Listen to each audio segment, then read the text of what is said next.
Greetings, my fellow citizens. This is your mayor coming to you today with a recap of the City Council meeting of July 6, 2026. But before I begin, I'm going to take just a moment to recognize and to acknowledge to everyone the challenges our community has faced during this Gold Mountain wildfire event. Thank you to our residents, the businesses, visitors, first responders, firefighters, volunteers, and our city staff for your patience, your resilience, and your support. Throughout this response, our community has come together in remarkable ways. Public safety remains our highest priority. That includes protecting our community from immediate hazards while recognizing the economic impacts the wildfire has had on both our businesses and our residents. All aspects of our community are important to us, and all are considered equally in the city's ongoing recovery efforts. City staff personnel have been working long hours to support emergency response while continuing to provide essential services. We appreciate your patience, everyone, as those efforts continue. Moving on to the City Council meeting proper, we begin with a ceremonial event.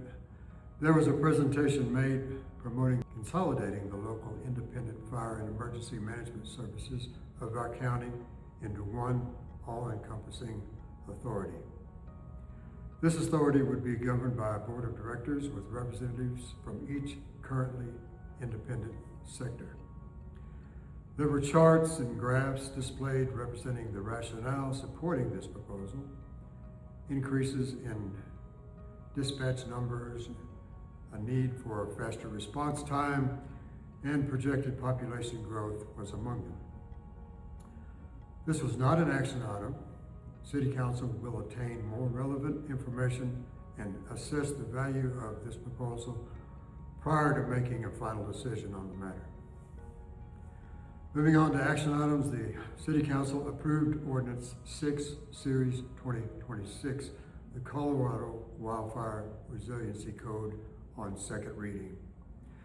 This statewide code was established by Senate Bill 23-166, promulgating regulations and developing minimum codes and standards to reduce fire risk around structures in the wildland-urban interface of Colorado. Next, as an action item, City Council approved an emergency facilities and land use agreement with the United States Forest Service Incident Management Support Branch.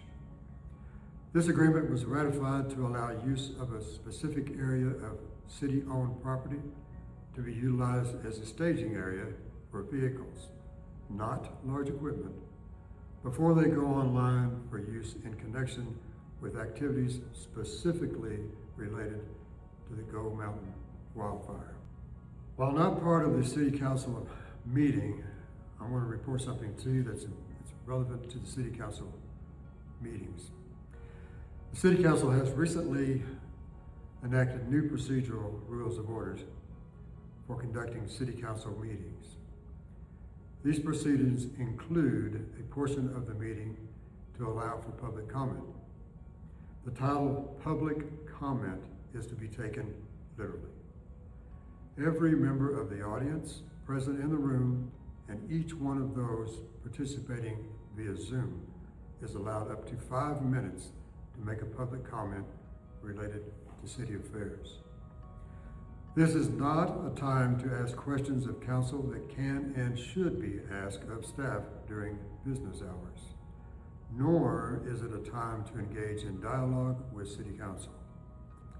Citizens and council members are reminded to incorporate proper adherence to regulations with respect to all portions of City Council meetings henceforth. That concludes my report to you today, my friends. Thank you very much for your time and your attention. Have a wonderful day in Ouray, and I'll see you next time. Thank you.